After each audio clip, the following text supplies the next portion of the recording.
보면 27번. 비용 편익 분석의 설명으로서 옳지 않은 것은 이렇게 나왔는데 1번. 정책 대안의 비교 평가 기준으로서 효과성을 강조하고 있다. 비용 편익 분석은 능률성을 평가하는 기준이에요. 비용 편익 분석은 효과성을 강조하는 것은 비용 효과 분석에 관한 것이겠지. 비용 효과 분석.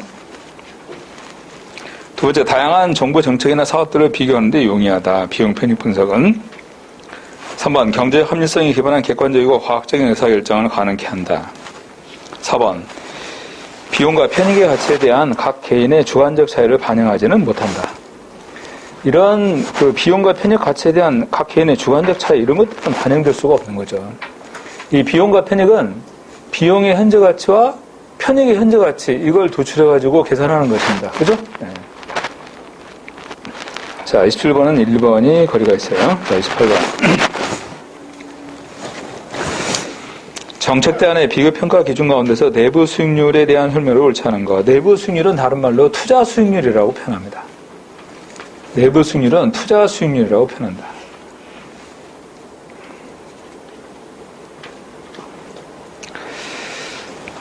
(1번) 여러 정책 대안들을 비교할 때 내부 수익률이 낮은 대안일수록 좋은 대안이다. 이렇게 표현하는데, 여러 정책 대안을 비교할 때 내부 수익률이 높은 대안일수록 좋은 대안이다. 이렇게 봐야겠죠? 내부 수익률은 투자 수익률이니까 투자 수익률이 높은 대안이 좋은 대안이 되는 거예요. 2번, 정책 대안의 수은 현재 가치를 0으로 만드는 할인율을 의미하고 있다.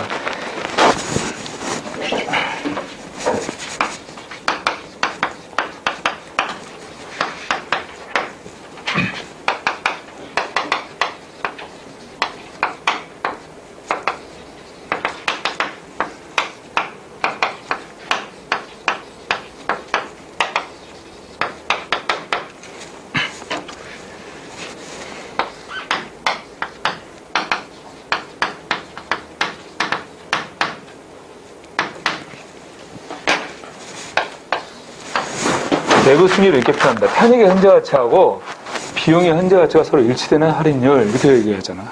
어? 내부 수익률은. 그럼 여러분, NPV가 얼마가 되는 거예요? 일치되는 거니까 NPV는 0이 됩니다. 그죠?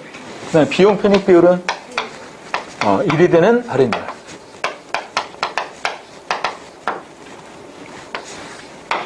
내부 수익률. 그럼 내부 수익률은요, 할인율을 모르고 있을 때 적용하는 기준이에요. 아셨어요? 비용의 현재 가치, 할인율을 모르고 있다는 것은 비용이나 편익의 현재 가치를 알 수가 없는 거예요.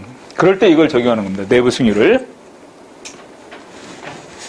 근데 이 내부 수익률은 이게 서로 일치되는 할인율이라고 그랬으니까 NPV가 0이 되거나 비용 편익 비율이 1이 되는 할인율을 표현한다. 오케이? 네. 여기서. 네.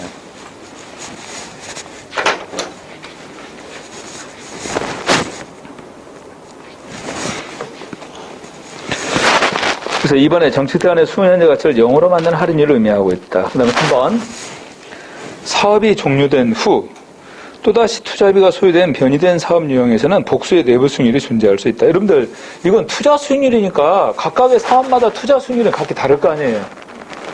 그렇지 않겠어요? A, B, C 사업 있으면 각각의 A, B, C 사업의 투자 수익률이 각기 다르니까, 이와 같이 사업이 종료된 후 또다시 투자비가 소요되는 변이된 사업 유형에서는 투자 수익률이 또 다르게 나타날 수 있다, 그 말이야. 그래서 복수의 투자 수익률이 존재한다.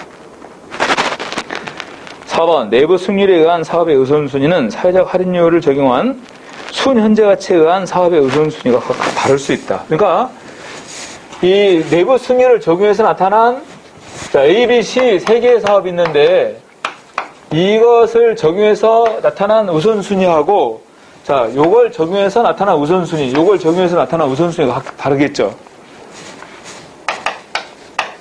요걸 적용해서 나타난 우선순위하고, 이걸 적용한 우선순위, 내부 수익률을 적용한 우선순위, 각각 다르단 말이에요. 사업의 우선순위가. 오케이? 네.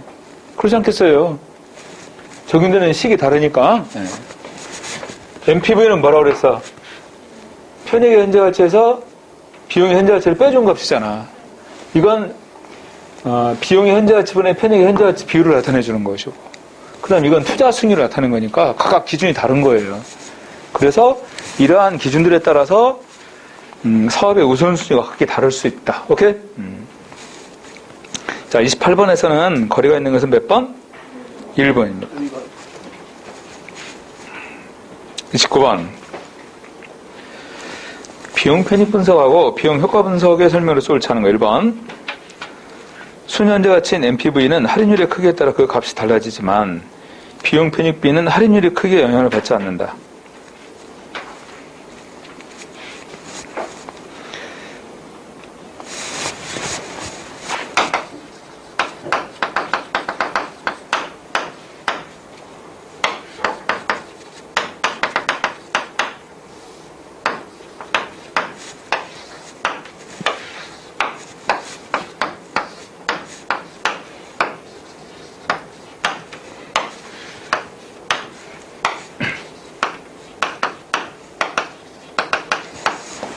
이제 작년이에요. 작년에 100만 원 있었는데 정확히 1년 후에 이자율이 3%면 1년 후에 얼마예요? 103만 원. 103만 원이에요. 근데 2021년도에 100만 원이 있는데 100만 원이 할인율을 이자율만큼 적용하는 거예요. 할인율을 적용해서 1년 전에는 이렇게 나타나야겠다. 2022년도에 100만 원은 지금 현재로 환산해보면 얼마가 되냐면 약 97만 원이 된다는 거죠. 할인율 1% 적용하면. 오케이? 할인율을 적용해서.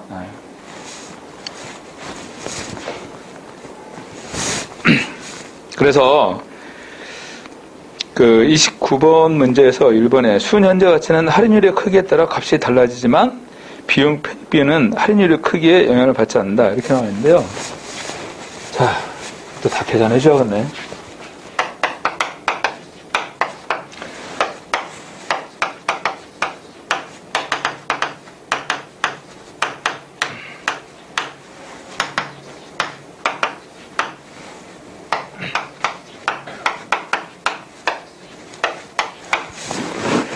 자, A, B, C 세 사업이 있습니다. 이건 행정도시 건설하는 거고, 이것은 혁신도시 건설하는 거예요. 이거 기업도시 건설하는 거예요.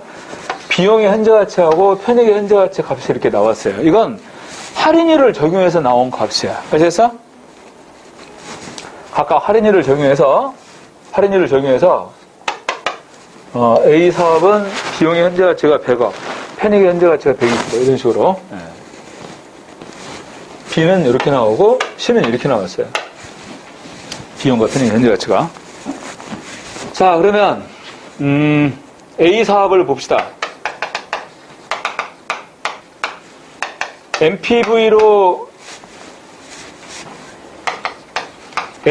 적용했을 경우 A 사업은 얼마가 돼요? 20. 그 다음에 B 사업은 마이너스 10. C 사업은 10. 이렇게 나오겠지. 각각. 그러니까 A를 선택해야죠. 자, 비용 편익 비율을 적용해보세요. A는 얼마 나옵니까? 1.2. B는 0.8. C는 1.5. 이렇게. 그래서 요걸 적용할 때는 요 C 대안이 이렇게 선택돼야 된다. 그 말이야. 그런데 지금 여기 보면 순 현재 가치는 할인율의 크기에 따라 그 값이 달라지지만 비용 편익비는 할인율의 크기에 영향을 받지 않는다. 이렇게 표현했는데요. 할인율의 크기에 따라서 현재 가치 값이 달라져요. 비용이나 편익의 현재 가치 값이. 예를 들어서 3%에서 만약에 5%가 된다. 할인율이. 그러면 현재 가치가 얼마가 됩니까? 95만 원. 이렇게 되는 거잖아요. 그죠? 이같이 할인율의 크기에 따라 현재 가치 값이 달라진다는 거죠. 그런데 순현재 가치가 됐건 비용 편익 비율이 됐건 전부 다 이 할인율의 크기에 따라 현재 가치 값이 달라지면 이것도 변화되고 이것도 다 변화되는 거지. 여기 나와 있는 비용의 현재 가치, 편익의 현재 가치 값이 전부 달라지니까 할인율의 크기에 따라서. 그러면 이거의 값도 달라지고 이거의 값도 달라진다는 거죠. 그래서 순현재 가치나 비용 편입 비용이나 전부 다 할인율이 크게 영향을 받는 거예요. 아셨어요? 전부. 2번 내부 수익률은 공공 프로젝트를 평가하는데 적절한 할인율이 알려져 있지 않을 경우에 유용하게 사용할 수 있다. 아까 내가 이렇게 얘기했어. 내부 수익률은 할인율을 모를 때 적용하는 기준이다. 어? 이거 투자 수익률이니까. 3번 비용 효과 분석은 비용과 효과가 서로 다른 단위로 측정되기 때문에 총 효과가 총 비용을 초과하는지 여부에 대한 직접적인 증거는 제시하지 못한다. 비용은 화폐 단위로 나타나잖아. 효과는 화폐 단위가 아니잖아요. 그러니까 이 총 효과가 총 비용을 초과하는지 이것은 판단하기 어렵잖아. 이런 경우에서는. 4번 비용 효과 분석은 산출물을 금전적인 가치로 환산하기 어렵거나 산출물이 동일한 사업의 평가에 주로 이용되고 있다. 예를 들어서 이런 겁니다. 정부가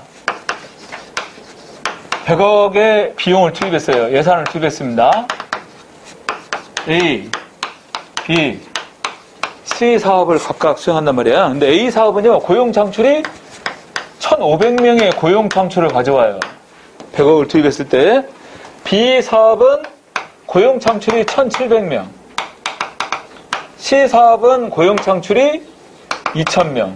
그러면 비용 효과가 가장 큰 것은 A, B, C 사업 가운데 뭐? C 사업. 100억을 투입했을 때 2,000명의 고용 효과 이렇게 표현할 수 있으니까. 오케이? 네.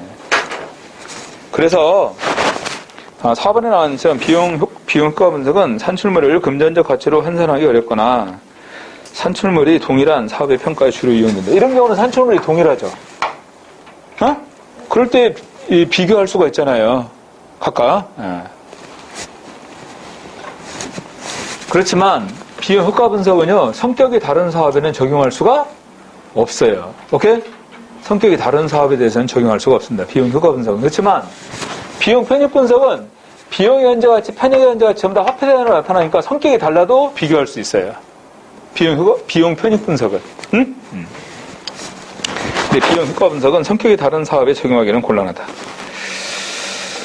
자, 29번에서 거리가 있는 것은 옳지 않은 것은 몇 번? 1번입니다.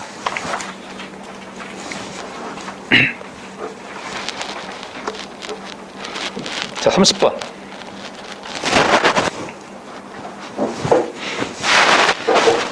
계층화 분석법에 대한 설명에서 옳지 않은 것은 계층화 분석법.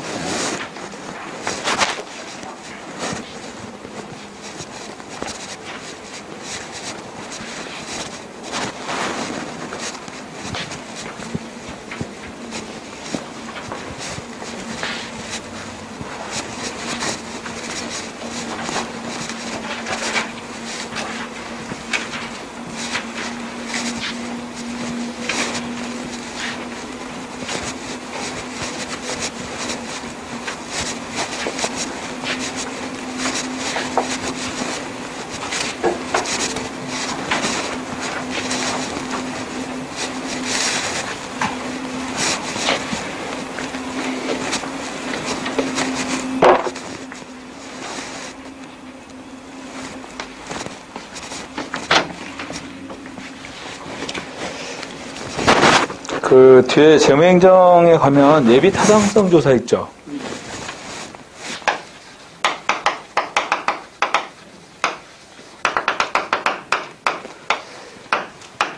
이 예비 타당성 조사에서는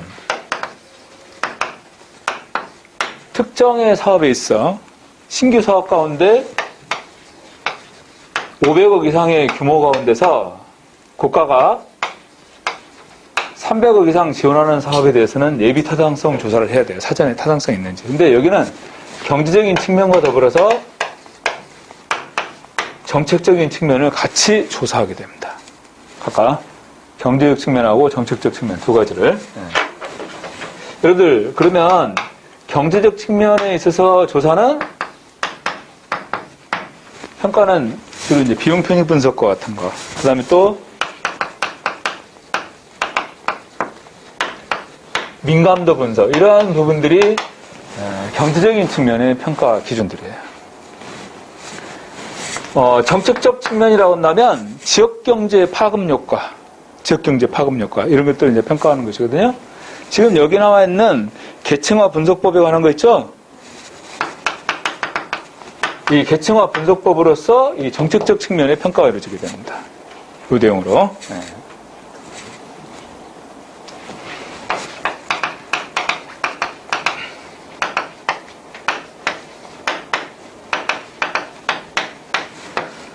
보통 이제 비용 편익 분석은 1 이상이 돼야 된다고 나와 있죠? 그게 경제적 측면에서 효율성이 있다는 거죠. 근데 이건 0.5 이상이면 정책적인 측면에서 타당성이 있다. 이렇게 봅니다. 일반적으로. 네.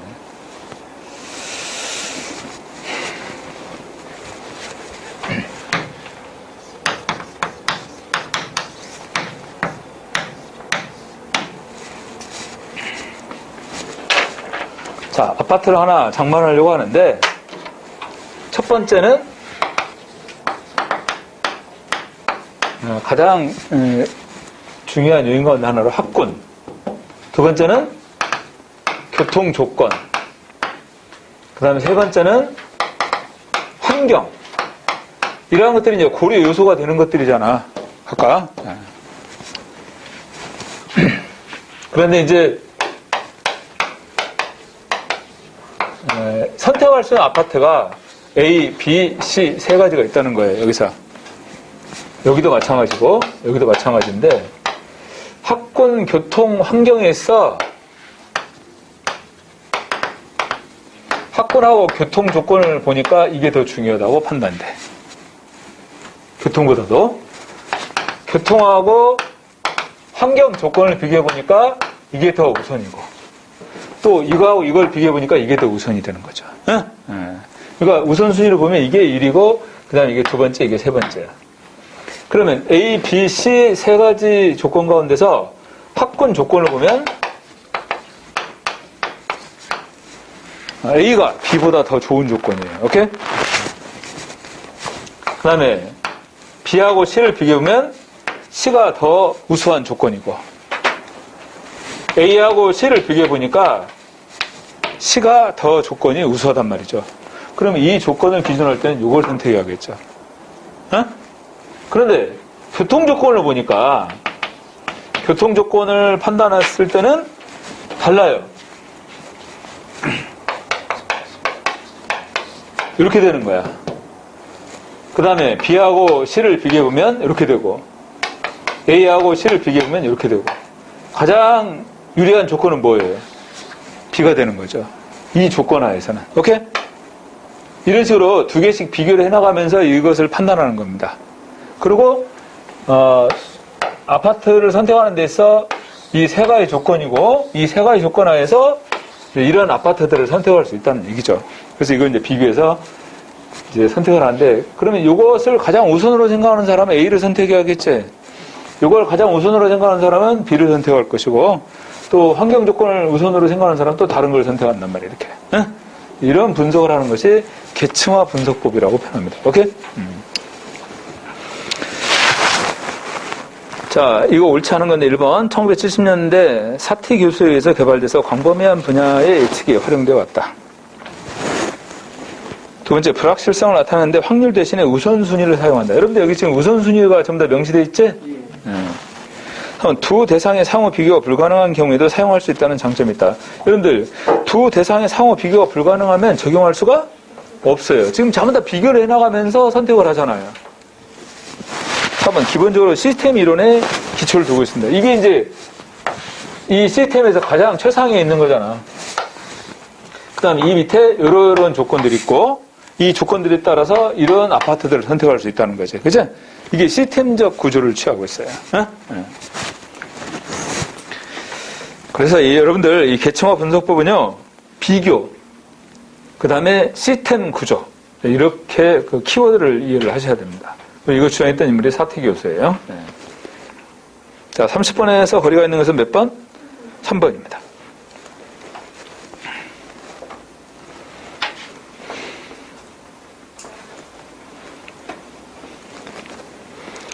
자, 31번. 정책 분석 기법의 설명에서 옳지 않은 것. 교차 영향 분석은 불완전한 정보를 가지고 있는 모형 내 그 파라미터의 변화에 따라서 대안의 결과가 어떻게 반응하는지를 분석하는 기법이다. 모형 내 파라미터의 변화에 따라서 대안의 결과가 어떻게 반응하는지 분석하는 기법. 이것을요, 민감도 분석이라고 합니다. 민감도 분석.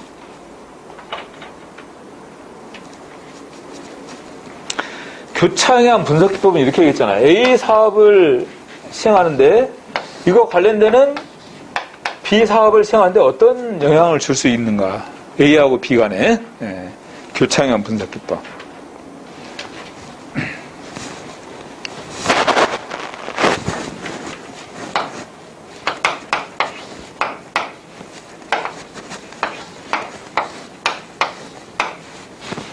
세종시하고 청주시 간에 고속도로 건설을 합니다.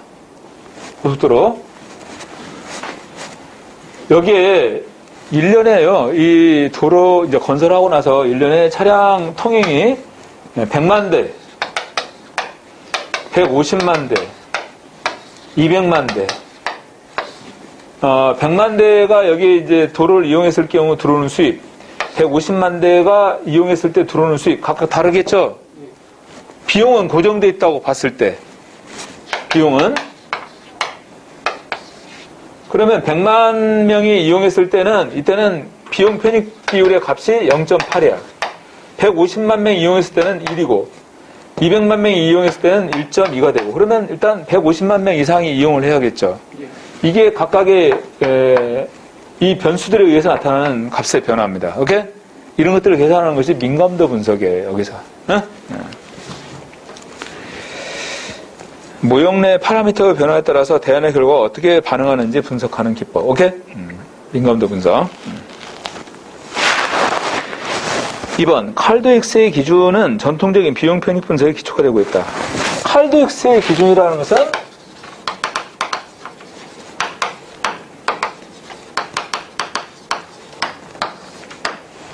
칼도익스의 기준은 총 편익이 총 비용보다 큰 것을 얘기하는 겁니다. 그러면 효율적이겠죠? 총 편익이 총 비용보다 큰 거니까 효율적이겠지. 경제적이고. 오케이? 네. 그래서 전통적인 비용 편익 분석에 기초가 됐던 것이다. 이 칼도익스의 기준은. 네. 그 다음에 3번. 추세 연장에 의한 예측에서 가장 표준적인 방법은 선형 경향 추정. 추세 분석에 관한 것입니다. 선형 경향 추정. 네. 4번. 의사결정 나무를 활용한 분석 모형에서는 상황의 불확실성을 고려한다. 의사결정 나무를 활용한 분석은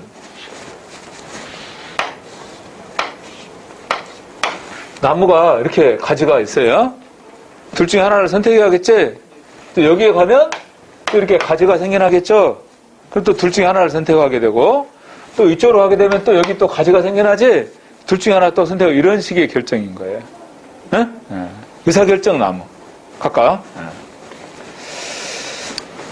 그래서 의사결정 나무를 활용한 분석 모형에서는 상황의 불확실성을 고려해서 결정이 이루어지게 된다라는 얘기입니다. 자, 31번에서는요, 1번이 민감도 분석에 관한 것인데, 여기서는 민감도 분석을 좀 참고해 두시라. 다른 내용들은 그냥 간단하게 이해하시고.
정책 결정 이론 모형을 보면 개인 차원에서는 먼저 첫 번째 합리 모형이 나옵니다.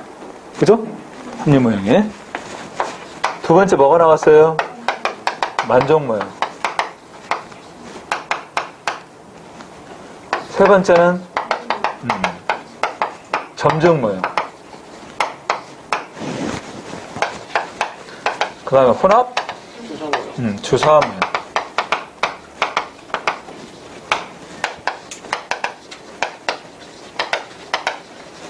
최종 모형 5가지 나왔습니다. 자, 합리 모형은 완전한 합리성이라고 그랬죠? 그 다음에 만족 모형하고 점증 모형은 여기는 제한된 합리성이라고 표현했어요. 각각. 만족 모형 주장했던 것은 사이먼과 마치. 오케이? 만족 모형 주장했던 것은 점증 모형 주장한 것은 린드브럼하고 일라브스키. 예? 혼합 주사 모형 주장하는 것은 에찌오니. 그 다음에 최종 모형은 드로. 혼합 주사 모형은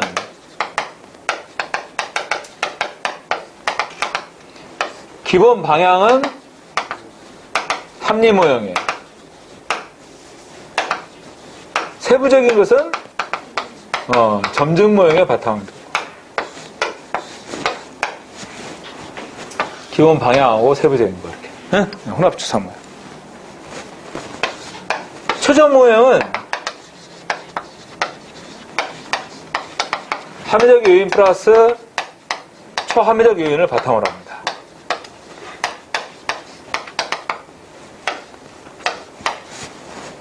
합리적 요인하고 초합리적 요인을 바탕으로 최종 모형을. 오케이?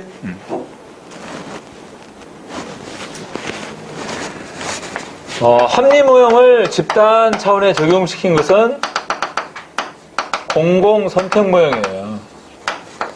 여러분들 공공선택론 설명했었잖아. 거기 나오는 거고. 그 다음에 만족 모형을 집단에 적용시킨 것은 회사 모형입니다.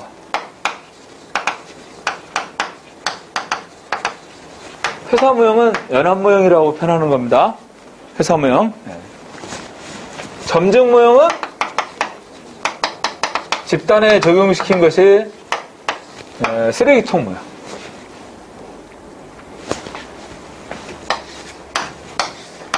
자, 국가 차원에서는 앨리슨 모형 1, 앨리슨 모형 2, 앨리슨 모형 3 이렇게 각각 비교해서 이건 합리 모형, 조직 과정 모형, 관리 정책 모형 이렇게 비교합니다.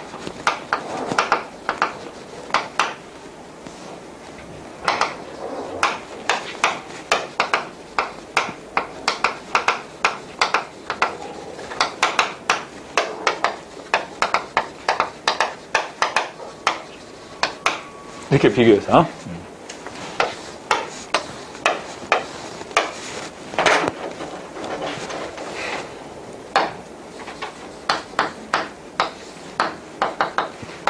여기는 정부 조직을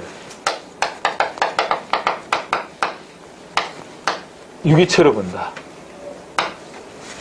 정부 조직을. 여기는 정부 조직을 하위 단위 간의 연합체로.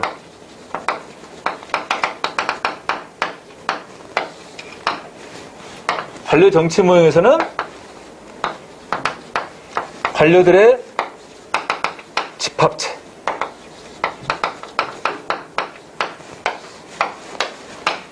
각각.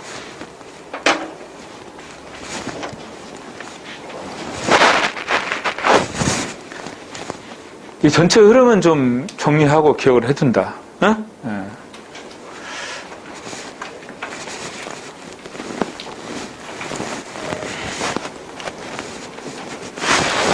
자, 그러면 32번에 보시면 정책 결정 모형에 관한 설명으로서 옳지 않은 거. 1번 만족 모형은 정책 결정자나 분석가가 절대적 합리성을 가지고 있고. 틀렸어요. 여기는 제한된 합리성을 전제로 하는 겁니다.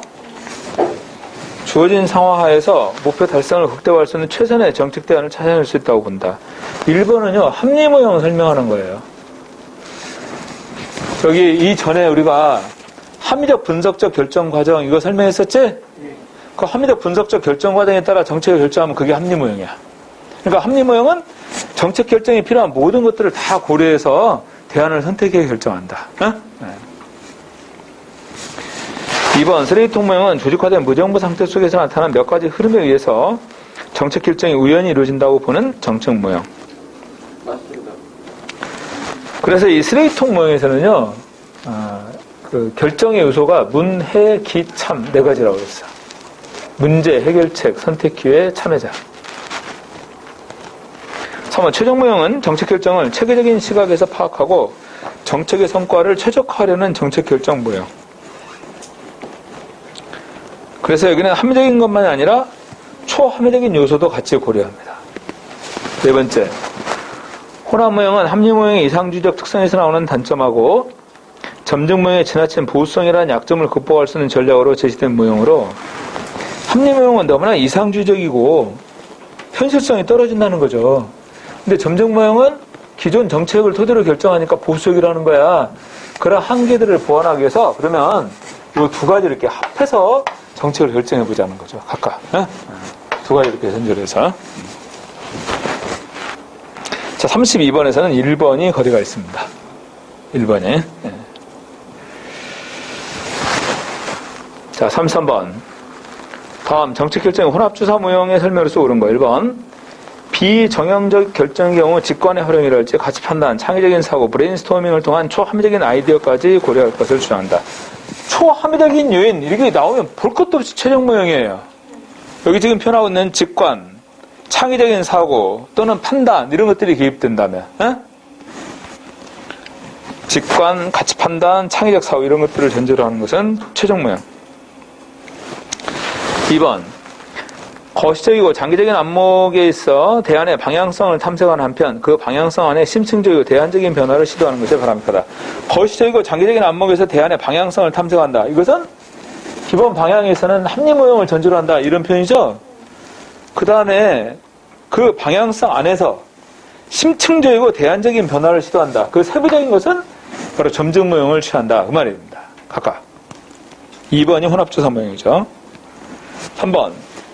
불확실성과 혼란이 심한 상태로 정상적인 권유구조와 결정 규칙이 작동하지 않는 상황에 주로 적용되는 건 뭘까요? 조직화된 무정부 상태. 쓰레기통 모형. 조직화된 무정부 상태. 그래서 불확실성과 혼란이 심한 상태로 정상적인 권유구조와 결정 규칙이 작동하지 않는 상황에서 주로 적용되는 거. 조직화된 무정부 상태. 오케이? 4번. 목표 수단이 분리될 수 없고 전체를 하나의 패키지로 해서 정책 지지와 합의를 이끌어내는 것이 중요한 거. 뭐예요?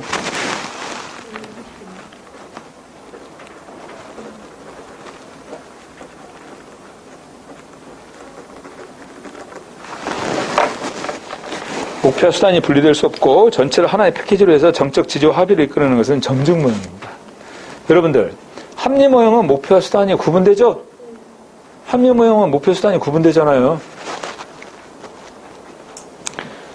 합리 모형이 경제적 합리성이라고 한다면 점증 모형은 정치적 합리성을 전제로 하고 있는 것입니다. 그래서 이게 정책인 지지, 합의 이런 것들을 이끌어내는 것이 중요하다. 오케이? 자, 33번에서는 2번이 바로 이 혼합주사 모형 설명하는 겁니다. 1번은 최종 모형을 설명하는 것이고 3번은 쓰레기통 모형, 4번은 점증 모형 설명하는 거라고 그랬어. 자, 34번. 정책 결정 모형에 관한 설명에서 보기에서 옳은 것을 모두 고르면 점증 모형은 집단의 합의 과정에 반영되는 장점이 있다. 맞죠? 집단의 합의 과정. 그래서 정책 합리성을 추구하는 겁니다. 니은. 만족 모형은 대안 선택의 객관적 기준을 제시하기 어렵다. 그건 뭐냐면 정책 결정자마다 만족의 기준이 전부 다르잖아요. 정책 결정자마다. 그러니까 대안의 선택의 객관적 기준이 아니라 주관적 기준을 바탕으로 하고 있는 겁니다. 이거 회사 모형은 조직이 단일한 목표를 지닌 구성원들의 연합체다. 여러분들, 회사 모형은 조직은 하위 단위 간의 연합체라고 그랬지? 그럼 이 하위 단위 간에 각 부서마다 추구하는 목표가 각기 어때요? 각기 달라요. 오케이? 네. 각기 달라.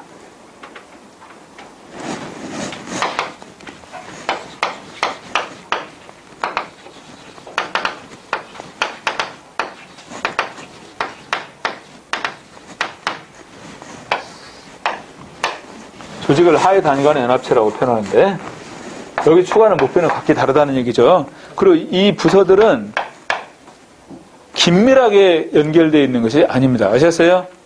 느슨하게 연결되어 있어요. 서로 긴밀한 협조가 이루어지지 않습니다. 왜냐하면 추구하는 목표도 각기 다르니까. 상호 긴밀하게 연결되어 있다 그러면 틀린 표현이야. 예.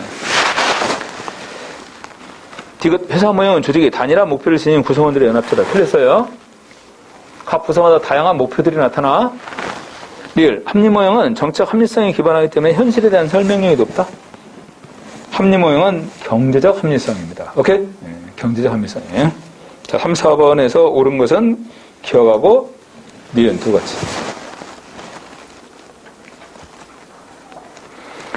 자, 36번. 보기는 정책 결정에 관한 어떤 모형을 설명하는데 이 모형을 제안한 학자는 자, 박스에서 이 모형은 조직화된 혼란 상태에서의 의사결정을 다루고 있다. 뭐예요? 쓰리통 모형이죠. 이 모형은 합리 모형이 전제하고 있는 것처럼 모든 대안을 비급평가해서 최선의 대안을 선택할 수 없다고 전제하고 문제의 선호, 불분명한 기술, 유동적 참여의 세 가지 요인이 의사결정 기회를 찾아 끊임없이 움직이며 이들의 흐름이 교차하는 시점에서 의사결정이 이루어진다고 설명한다. 바로 쓰레기통 모형 설명하는 거예요. 드론은 최종 모형 주장했다고 그랬지? 그 다음에 스미스, 메이. 아까 여러분 피터 메이 12번 문제 보세요. 12번. 정책의제 설정 과정 4가지 유형 제시했던 인물이 바로 피터 메이예요. 요거 제시했던 인물이.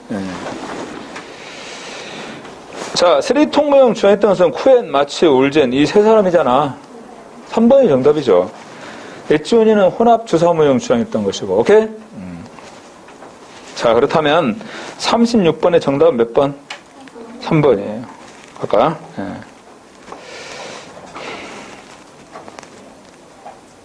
오늘 여기까지 하겠습니다. 전체. 네? 자, 오늘 수고했습니다. 네. 감사합니다.